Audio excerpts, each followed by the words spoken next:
இன்றைக்கி இந்த வீடியோவில் மிக அதிரடியான ஒரு ஜோதிட தாள்களை தான் இப்போ இந்த வீடியோவில் வந்து பார்க்க போகிறோம். அதிரடியான ஜோதிட தாள்களை பார்க்குறதுக்கு முன்னாடி எதை பற்றிய ஜோதிட தாள்கள் பார்க்க போகிறோங்கிறத இன்ட்ரோவில் வந்து ஷேர் பண்ணுறேன், வாங்க பார்க்கலாம். கரெக்டாக நவம்பர் 26க்கு பிறகு வக்ரமாகக்கூடிய கிரகங்களால் நிறைய மாற்றங்கள் ஒவ்வொரு ராசிக்கும் ஏற்பட போகுது. ஆக்சுவலி தமிழ் மாதத்தில் 8வது மாதமான கார்த்திகை மாதமானது பிறந்து நடந்துட்டுருக்கு. ஒன் ஆஃப் த ஒரு முக்கியமான ஆன்மீக மாதம்னா அது இந்த கார்த்திகை மாதத்தை சொல்லலாம். ஏன்னா இந்த கார்த்திகை மாதத்தில் தான் முருகப்பெருமான், சிவபெருமான், விஷ்ணு, அம்பிகை, ஐயப்பன் இவங்க எல்லாருக்குமே உகந்ததாக இருக்குது. அதனாலேயே இந்த மாதம் மிக முக்கியமான ஆன்மீக மாதம் என்று சொல்லலாம். இந்த மாதத்தில் கரெக்டாக நவம்பர் 26க்கு பிறகு ஒவ்வொரு ராசிக்காரங்களுக்கும் தலையெழுத்து மாறப்போகுது. அதற்கு காரணம் என்னென்னா கிரகங்களில் ஏற்படக்கூடிய வக்ரங்கள் தான். அதனால் ஒவ்வொரு ராசிக்காரங்களுக்கும் தலையெழுத்து மாறும்.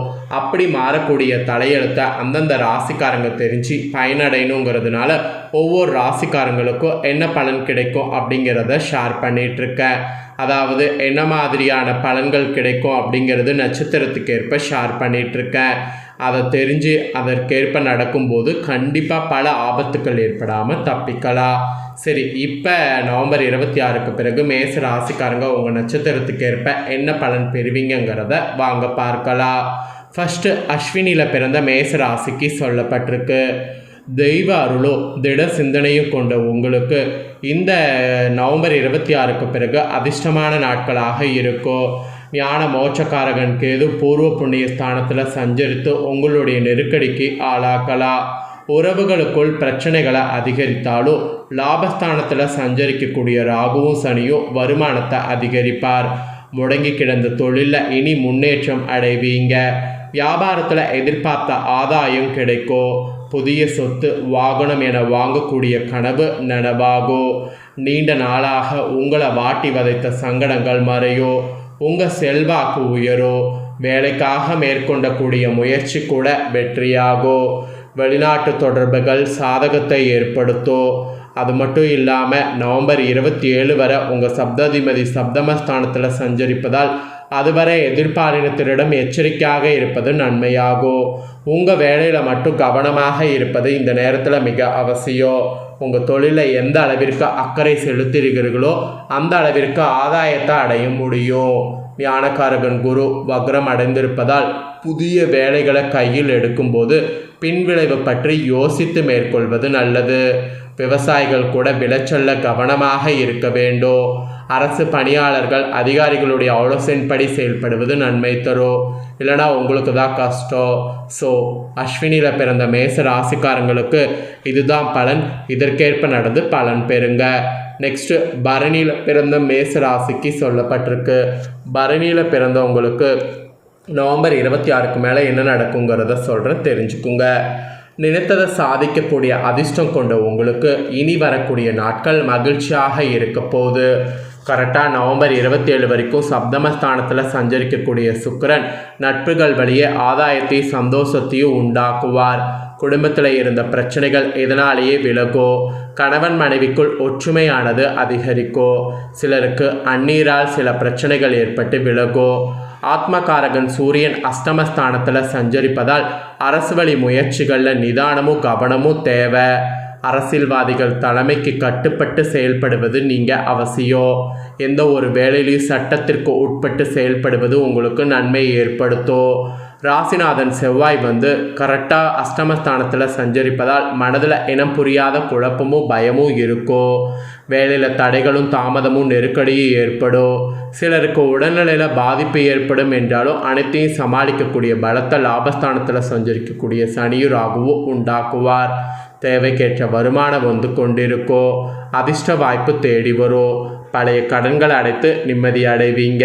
ஸோ பரணியில் பிறந்த மேச ராசிக்காரங்களுக்கு இந்த மாதிரி தான் பலன் கிடைக்கும் என்பது குறிப்பிடப்பட்டிருக்கு. ஸோ இதற்கேற்ப நடந்து பலன் பெறுங்க. நெக்ஸ்ட்டு கார்த்திகை 1ஆம் பாதத்தில் பிறந்த மேச ராசிக்கு சொல்லப்பட்டிருக்கு. இதில் பிறந்தவங்களுக்கு என்னங்கிறத சொல்கிறேன், தெளிவாக தெரிஞ்சுக்குங்க. ஆத்ம பலமும் துணிவும் கொண்ட உங்களுக்கு இந்த கார்த்திகையில் வரக்கூடிய நவம்பர் 26க்கு பிறகு நாட்கள் நிதானமாக செயல்பட வேண்டியது அவசியம். அஷ்டமஸ்தானத்தில் சஞ்சரிக்கக்கூடிய சூரியன் திடீர் நெருக்கடிகளை ஏற்படுத்துவார். மனதில் குழப்பம் அதிகரிக்கிற மாதிரி இருக்கும். வேலைகளில் தடையும் தடுமாற்றமும் ஏற்படும். அரசு வேலை முயற்சிகள் இழுபறியாகும். வேலையில் இருப்பவர்களுக்கு திடீர் இடமாற்றம், மேல் அதிகாரிகளுடைய அதிருப்தி என்ற நிலை ஏற்படும். கரெக்டாக அஷ்டமஸ்தானத்தில் சஞ்சரிக்கக்கூடிய புதன் உங்கள் தேவைகளை நிறைவேற்றுவார். மறைந்த புதன் நிறைந்த செல்வங்களை தருவார். அந்த சொல்லுக்கேற்ப பொருளாதார நிலை உயரும். கேட்ட இடத்துல இருந்து பணம் கிடைக்கும். சிலருக்கெல்லாம் புதிய சொத்து சேரும். கலைஞர்கள் வியாபாரிகளுக்கு எதிர்பார்த்த ஒப்பந்தம் கிடைக்கும். உறவினர்கள் வழியில் ஆதாயம் அதிகரிக்கும். லாபஸ்தானத்தில் சஞ்சரிக்கக்கூடிய சனியும் ராகுவும் இந்த டைம் உங்களை பாதுகாப்பாங்க. கடன் கொடுத்திருந்தா பணம் பலமுறை கேட்டு வராமல் இருந்த நிலையில் இந்த நேரத்தில் வீடு தேடி வரக்கூடிய அதிர்ஷ்டம் ஏற்படும். வியாபாரத்தில் முதலீட்டிற்கேற்ப ஆதாயம் உண்டாகும். சப்தமஸ்தானத்திலையும் நவம்பர் 27 வரை ஆட்சியாக சஞ்சரிக்கக்கூடிய சுக்கிரன் சிலரை தடுமாற வைப்பார். அவசர வேலைகளில் ஈடுபட முடியாத அளவிற்கு நட்புகள் வழியே உங்கள் நிலையை மாற்றுவார் என்பதால் எதிர்ப்பாளினரிடம் விலகி இருப்பது நல்லது. விவசாயிகள் மாதம் முழுவதும் எச்சரிக்கையாக இருப்பது அவசியம். ஸோ கார்த்திகை 1ஆம் பாதத்தில் பிறந்த மேசராசிக்கு இனி நாட்கள் இப்படி தான் பலன்கள் என்பது குறிப்பிடப்பட்டிருக்கு. ஸோ குறிப்பிடப்பட்டதை தெளிவாக சொல்லிட்டேன். உங்கள் ராசிகளுக்கு ஏற்ப தெரிஞ்சிருப்பீங்க. தெரிஞ்சதுக்கேற்ப இனி வரக்கூடிய நாட்கள் நடந்து பயன்பெறுங்க. ஆக்சுவலி உங்களுக்கு பணவரவு அதிகரிக்க இந்த நாட்களில் நீங்கள் செய்ய வேண்டிய ஒரு பரிகாரம் இருக்குது. அதை நான் உங்களுக்கு சொல்கிறேன். அது என்னங்கிறத தெரிஞ்சு அந்த பரிகாரம் மறக்காமல் செய்யுங்க. நம்ம ஒவ்வொருவருமே வசதி வாய்ப்போடு சுகமான வாழ்க்கை வாழ வேண்டும் என்று தான் ஆசைப்படுவோம். இந்த வசதி வாய்ப்பு சுகமான வாழ்க்கையை அனுபவிப்பதற்கு நமக்கு பணம் என்பது கண்டிப்பான முறையில் வேண்டும். அதனால தான் இன்றைய காலத்தில் இருக்கக்கூடிய ஆண்கள் பெண்கள் என்று அனைவருமே எந்த அளவிற்கு பணத்தை சம்பாதிக்க முடியுமோ சேர்த்து வைக்க முடியுமோ அந்த அளவிற்கு பணத்தை சம்பாதித்து சேர்த்து வைத்து கொண்டிருக்கிறாங்க. இப்படி ஒரு புறம் இருக்க மற்றொரு புறமோ உங்களுடைய அன்றாட வாழ்க்கை நடத்துவதற்கு போதுமான அளவு பண வசதி கூட இல்லாமல் கஷ்டப்படுபவர்களும் இருக்கிறோம்.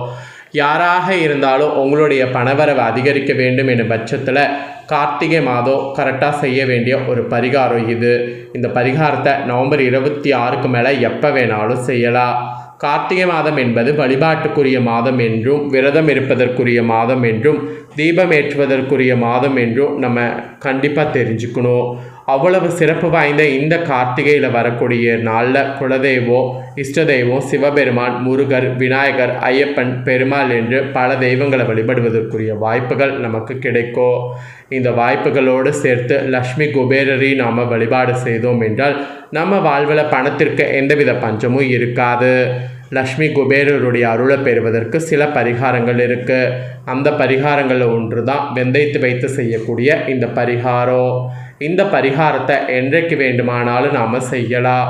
அதுவும் கார்த்திகை மாதம் முடிவதற்குள் செய்துவிட வேண்டும்.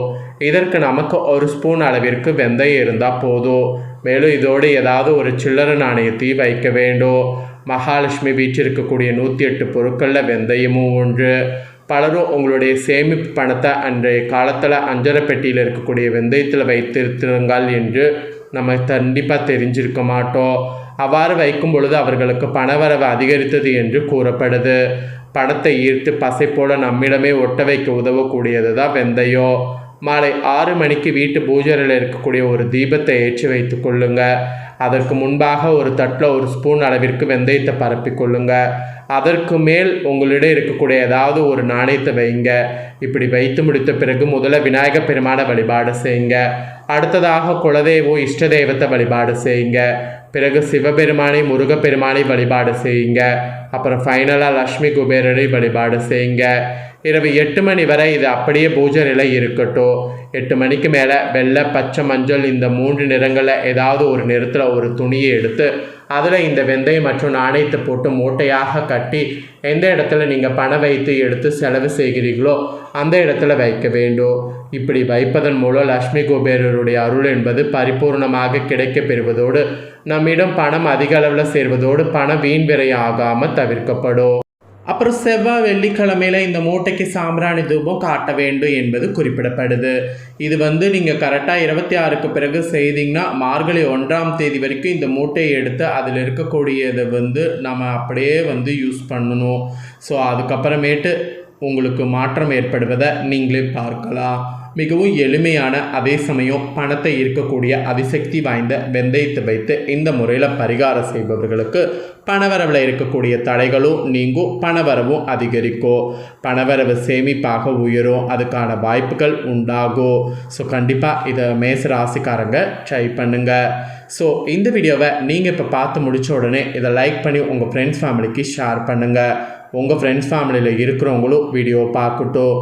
ஸோ அவங்களும் மேச ராசிக்காரங்களாக இருந்தாங்கன்னா இந்த தாள்களை தெரிஞ்சு இதற்கேற்ப நடந்து பலன் பெறட்டும்.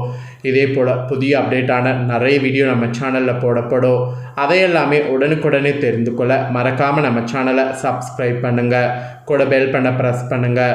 ஃபஸ்ட் டைம் பார்க்குறவங்க சப்ஸ்கிரைப் பண்ணலைன்னா சப்ஸ்கிரைப் பண்ணி பெல் பண்ண ப்ரெஸ் பண்ணி சப்போர்ட் பண்ணுங்கள்.